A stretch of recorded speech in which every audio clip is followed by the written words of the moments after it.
Hi, hello. Welcome to another episode of Isaiah's Newsstand. It's your host, Isaiah Edwards. The date is June the 11th, 2023. Hopefully, this episode finds you well, in good spirits, and high hopes. As for me, I'm doing pretty good, feeling good. Let's see, Food Corner. I wound up going back to Mellow Mushroom and getting the same what is it? I think they're calling it the Cincy Pizza now. Essentially, just a Skyline pizza. And I liked it still very good. I also got an order of the pretzels I like, so that was yummy with the beer cheese, of course. Of course, you're mixing and matching with that cheese. It was very good, very yum yum. Man, I can put that beer cheese with like anything. Um, but yeah, then the morning came before I decided to do some groceries. I was like, you know what? I want to get some donuts. So I went to the donut spot and got a few donuts. I'm glad I only got just the three because these donuts are like really thick, dense donuts. So I got like two sprinkled ones and then just one glazed. Got in and out of there. So yeah, day's going well. I'm feeling good, moving along. Figured I'd talk about some news and just hang out for the rest of the day. I think that's my Sunday. All right. Let's go ahead and start with my classic, candle lighting ceremony.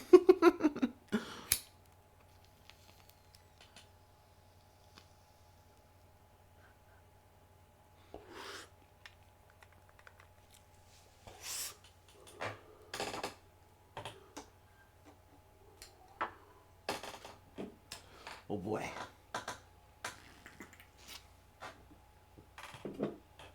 All right. All right. From ABC News, I-95 collapse updates. All lanes closed in Philadelphia following large vehicle fire. A portion of Interstate 95 has collapsed in Philadelphia following a large vehicle fire, according to authorities. Emergency dispatchers received a call for an accident response on the off ramp of I 95 at 6:22 a.m. on Sunday. Uh, let's see. When firefighters arrived at the scene, they found heavy fire from a vehicle underneath the I-95 overpass. So obviously, it started on the overpass and now it's under it. So that's not good. And of course, the fire was still going. So that's also, just two bad things right on top of each other. Oh, excuse me. I believe, yeah, they were able to put out the fire, but the incident was upgraded to a hazmat situation. Crews extinguished the fire, but there was some runoff from possible fuel or gas lines. The cause of the fire is unknown. So yeah, I mean, just a nasty scene. I don't know if there's any injuries in terms of the driver or anything like that. I know there was a witness who kind of came up and was like saying, "Oh yeah, this bridge is looking weird. Like, the highway itself is getting weird." And she said she noticed someone else was like, "Oh, okay," and like they pulled back and turned around on the highway. It was that sketch to them, and I mean, they were right. Like, thing literally buckled, and I just couldn't imagine seeing a flaming vehicle and then hearing or seeing a flaming vehicle under the highway itself. So definitely a crazy thing to transpire. I was like, all right, we're gonna definitely go ahead and throw this up here. If there's any big updates, I will definitely cover that. We can go ahead and move along. Let's see here from NBC News. Manhunt launched after 9 injured in targeted San Francisco mass shooting. A manhunt has been launched by police in San Francisco after 9 people were shot in a targeted and isolated incident Friday night. When officers arrived at the scene in the city's busy Mission district, they located multiple sets or multiple victims suffering from apparent gunshot wounds.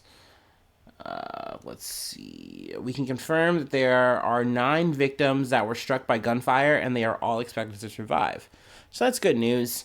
Though it doesn't have any description of the suspect, or I mean, even potential suspects. I don't know.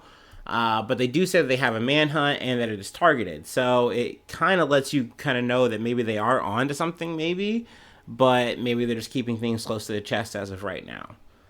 I'm trying to think if there's anything else I wanted to pull from there. Nope, that's it there. So, another day, another shooting, sadly. But at least there's silver lining that no one was, fatally wounded. That's good, Gotta take the dust where you can. Let's see here. Another story from NBC News. Girl, 10 years old, rescued after surviving 24 hours alone in rugged mountains in Washington State. Yo, I mean, we covered a crazy situation in Colombia the other episode. I know this is obviously much lighter by comparison, but putting myself in this girl's shoes, I couldn't. I would be folded. I don't know what I would do. I'd be barefoot. So I'm glad that she was able to get out of the situation okay. We'll go ahead and read into it. A 10-year-old girl who came to the United States from Afghanistan just 2 years ago was rescued after surviving 24 hours alone in a rugged and remote mountain area in Washington State after she got lost during a family gathering. Shungla Mashwani was reported missing in Cle Elum River Valley, east of Seattle, shortly before 2 p.m. local time on Sunday. Let's see here. She was hanging out with like some extended family or so. I think they say that there's about 20 adults in the group, but at some point, as they're coming back to like the parking lot to eat lunch, they notice that Shungla isn't with the group. And apparently she had gotten lost or gotten separated, realized she was alone, but then she couldn't find her way back to the bridge to kind of get back. So at that point she said, okay, well, I'm going to follow the river. That's going to be the best move for me. And apparently those were good instincts. It wound up working out for her. Now, obviously the family, they're like, oh my gosh, we need to find her. We need to find Shungla. And they go back looking for her.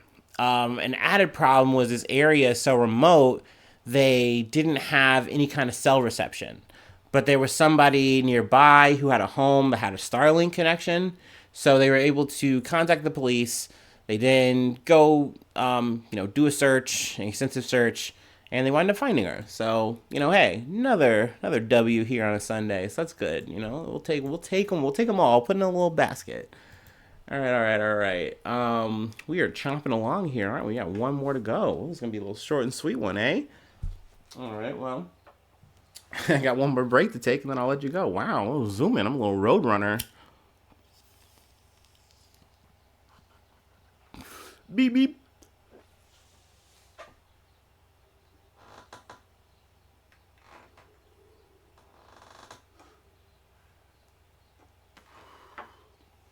Yeah.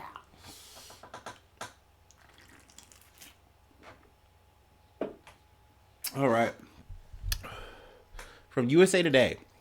Scientist emerges half inch shorter after living 100 days under sea. Here's what he learned. So this is a bit of an update on Joseph Dituri. We covered him a couple weeks back, I believe. He was living underwater. He had broken the record of 73 days, and he wound up making it to 100. But really for him, it wasn't so much about breaking the record. It was really about the science of it all. He was, he's really into like biohacking. This man's 55 years old, and I gotta say, seeing him topside, he looks good. Like, you know what I mean? He looks cut. He looks well. I was surprised because, I'm thinking, one, you're probably just gonna wither away down there. He literally just had like a microwave. He was like eating some I think like maybe some like fish and eggs or something like that. I don't know. He had like a very meager thing. He was working out of a microwave because that's all that would work out at that pressure. And a lot of the science was, what does this pressure living underwater do to the human body? So one thing he had noticed when they came up and they were running tests on him is that he's in half an inch shorter. And they say that that's most likely from the compression, which makes sense because when you're in space, you actually get a little bit taller. So it's like, oh, okay, well, that's interesting. All right, noted. Also, peeing, this isn't in the article, but it's something I heard from some other information. He had said that when he was down there a lot, he had to pee a lot more. Another thing that I learned from this article was that his diet has been the same pretty much going down, and this is just his daily lifestyle, which kind of makes sense. Learning that he's trying to like be 110 years old one day, like he wants to have this regimented life to kind of live as long as you can. So I'm like, okay, all right, this is all kind of adding up. And I mean, I think it's just really cool that a person set out to do this. And then also along the way, even though he was isolated, he got to see like family members, students, because he's a professor. They would like scuba down to him and like hang out, talk to him or whatever, interact with him, I guess. So he had contact with the outside world. It's a very interesting project. I'm curious also to see and think like what's gonna happen or who's gonna break the record next. Like, is someone gonna try to go for like 101 or more? Who knows? But also he is supposed to have about like 6 months of like studying and tests done on him, just for more research, more understanding. So yeah, I thought that was an interesting note to kind of end on for the episode. Nice little update there.